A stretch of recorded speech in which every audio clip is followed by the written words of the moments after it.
Yeah, so I've been looking forward to this one. We got Chris Forry here, and pleasure to have you here, man. Seriously. Oh, well, thank you. Yes, sir. And tell them about, you just donated 10 grand for the prize fund again next year? Yeah, I mean, we obviously can get back to the sport. One thing my father taught me when I don't even remember, he just said to me one day, he said, give back to the sport that gives you so much. And bowling has given me and my family more than anybody could ever imagine. It's great. It's created memories and people that I'm friends with. So I'm grateful for that. We can afford to, help out. And it's a great way of honoring my father, who was an amazing ambassador for the sport of bowling. People like Byiley, Mike Lickstein, they know my father because he had bowled JVTs. My father helped run the JVT organization. He helped, as I always say, he helped mentor and guide a lot of young people and make them men and create amazing adults out of them. So it's just a way of us honoring him. He passed away a long time ago. Unfortunately, he passed away when he was 50 in 98. So for me and my family, it's just how we try to get back to him, in his honor too, because this is what he would want. So, well, it's very admirable, and obviously we all appreciate it. And, yeah. Well, thank you. I really appreciate that. Yeah. And I guess with that out of the way, let's talk about your bowling career a little bit. How did you start bowling? I started because most people wouldn't know this, but my father's side of the family is from the Amish side of Pennsylvania Dutch. Really? So it's a combination of the Amish and Mennonite. If anybody knows anything about that, bowling is my grandfather thought bowling was the devil's work. Really? So my mother took my father on their very first date to a bowling center. Yeah, my father had never bowled in his life, obviously coming from that religion. He broke away, like some people do, from the religion, and my father just fell in love with the sport of bowling. He self-taught himself and became a professional bowler. Yeah, not at a high level like a Kirkland, but he bowled regionals, bowled a lot of local tournaments, and my mother bowled. She threw a straight ball. I still remember she threw a crown jewel down the middle. Still averaged 170 throwing a straight ball. My father bowled a lot of tournaments, and I was fortunate. My father just loved bowling so much that I met a lot of people like Rick Graham, who bowls in the PBA regional tour. I bowled junior league with him, and we had a big PBA following in my area in Pennsylvania, where I'm from.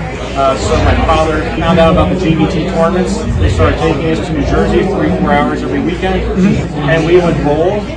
We started bowling JVT, and that became like the thing that really hooked me. I was like 10, 11 years old. I still remember watching my brother and them the first time. They wouldn't let me bowl. They just took me on this car ride. And one guy, I still remember from the group, made the top 5 in the scratch division. He didn't even win. And the whole ride home, it was just the fact that he made the top 5 was like the biggest thing for our group. He made this top 5 in this JVT tournament when he used to get like 60, 70 scratch entries. So I wanted to do that. I was like, I want that glory. Yeah. And I just wanted to bowl tournaments, and that's how I got started. I was hooked on just like, I want to be there. And then, they let me start bowling, and the rest is history. And from that, I met Litch. I met Litch when I was like 10 years old. That must have helped. Yeah. I mean, just watching him and just learning, just being around guys like Litch and Byiley, and I wanted to become them. And then I fortunate enough to move to Connecticut. Moved here to New England, and I didn't get to bowl Nevas until '97 because they changed the PBA rules. I dropped my card. I started bowling, and the rest is history. And then. Been doing that Nevas ever since. Well, I guess we should talk about your Neva titles, and then I want to talk about Buddy's Pro Shop, but let's start with the titles. I'm fortunate to have 7. I would say fortunate. I mean, it's not easy to win out here. God, no.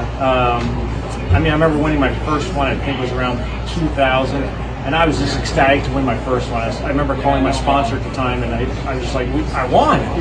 And he was just, I remember my wife being there, and there was a crowd of people, and it's a big deal. It's people that don't live here in New England don't understand how big of a deal it is to win one of these tournaments. How hard it is, the fact that you got like a guy like Litch or Alex who have these astronomical numbers. I just remember when I even got to 3, I was like, man, I'm like in the top 60 of all time. No kidding. Yeah. Now I'm lucky to be in the 7s, get to 7, and obviously the Hall of Fame. Hall of Fame, yeah. So that became an important thing when the Hall of Fame started. It pushed me to like, all right, I want to get to that. Because obviously I helped organize that event. But I was like, I want to be part of that. So I just needed something to push me a little bit. But no matter how much you want to do it, win, it's so hard out here. I mean, it's the hardest thing. Especially that last one to become Hall of Fame eligible. I thought about it. I mean, obviously I knew each time. Manchester, I had a good run there. Obviously lost to Webb in the final match. That one wouldn't have got me in the Hall of Fame. Would have got me a lot closer. The 5 count didn't help. The next day I get to the semifinals, and in my head I'm thinking like, all right, let's just get this over with. You got to win. And then the Masters comes around, and I just got lucky that I matched up on the pattern, on the second pattern really well. Got lucky to bowl Thomas on a pair where he just really didn't have anything. And then we get stuck on the same pair for 2 games. I get locked in, so That's how it goes. but I can tell you what I mean. Like, it's like I had to stay in the moment because I kept on saying to myself, I mean, this is it. You're getting into the Hall of Fame finally. And and there's 58 members of the bowling side of it. I mean, in our history of NEBA, and one thing I've become is moving here is like somewhat of a historian because I just love the club so much. Sure. 60 years, and you have 58 Hall of Famers in the bowling side. And so to me, like being part of that is like you're like in the cream of the crop of New England bowling. So it's important to me. Must have been over the moon. Yeah. Oh yeah, I mean, my wife was like ecstatic. Like she just, I called her and like for my wife who's been putting up with this for since '98. Janine, right? Janine dating me and putting up with all this. The fact that I just get up at like today. I get up at 6 o'clock in the morning to come bowl, and I spend my entire day here, my entire weekend. I've been here since yesterday all day. So NEBA means a lot. Yeah, I mean, it's palpable when you talk to you how much it means to you. Yeah, to me, I mean, I was a PBA member, and this is more important to me than being a PBA member. And I wish other people within the club had the same feeling. I wish everybody loved the club as much as I do. I mean, I know there are others that do.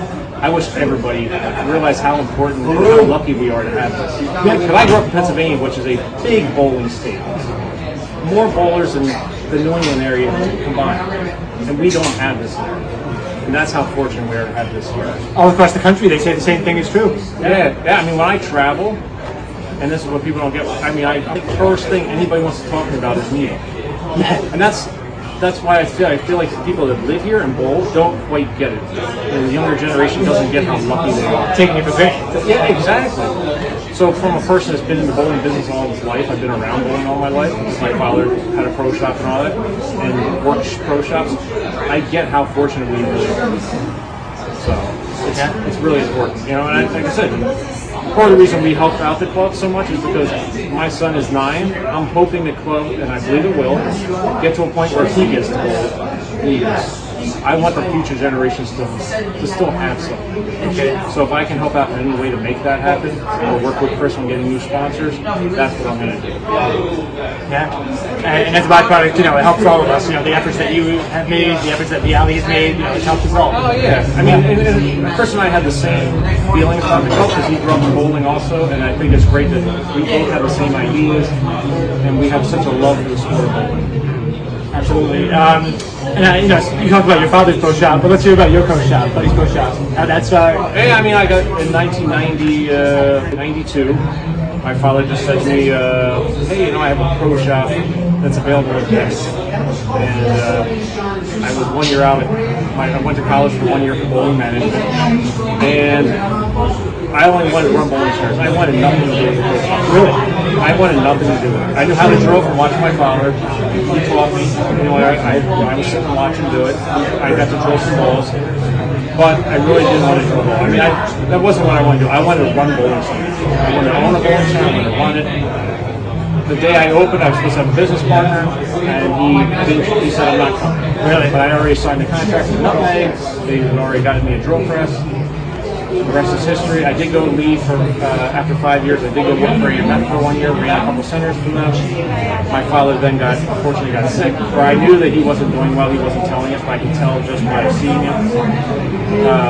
So I didn't. At that time, we had 7 pro shops spread throughout the Pennsylvania, Delaware, Maryland, New Jersey area. Sure. I didn't want when I started. My father then took over to go away. He passed away. When he passed away, I then realized, I only want to focus on me. I don't have the time to do what he was doing, was focusing on all of them. So we shut down all the other stores, and then Buddies went back to Nutmeg, and been there since. And the internet came around, which was a big help. So. And it's safe to say that that's made it blossom for you. The internet, I mean, we were fortunate to be one of the first internet companies on the bowling side of it. And the one thing I wanted to focus on when we did start that is that at that time there were a lot of names that weren't really associated with whatever the pro shop name is. And I'm like, we are Buddy's Pro Shop. This is us. Let's brand this. Let's become this. And that's what we focused on. So while other shops were hiding behind other names, we stayed out there. You know, we've been doing it since 98, 99. And, you know, and it's really obviously helped us grow within the region and also nationwide and worldwide as a company. So. Absolutely. And in spite of all that, you're a family man. And that must be, you know, a crazy balance to try. It is. It's. I will say, in the early days of it, it became really hard because I would really work like 100+ hours, and it was me. It was a guy, Bill Gross, that started it. Who came from Pennsylvania with me to Nutmeg. He designed the first website. He would work for the two of us did this for these crazy hours because we had a dream of what it could become, and it has become that. And a lot has to do with Bill. He doesn't always get a lot of credit on what he thinks. Bill always wanted to be a guy in the back. He doesn't want to be. He never wanted to be a guy that people. He didn't want to be the front man. But he has a lot to do with it. I just happen to be the more personality kind of guy. So Yeah. So it worked out that way. But it's good stuff. But yeah, it takes a lot of hard work. I think people used to think you just turn on a computer and you get sales. It doesn't work that way. There's a lot that goes into it. Now, find a man. Find the man, well, you got to put the man hours into it. Yeah. So, absolutely. I just want to say real quick, I know Mike's taking up a I want to say thank you for what you do for doing your board. Thank you. I love what you do. Thank you. You should get a lot of credit for it. And thank you for all you do for Neighbors. Seriously.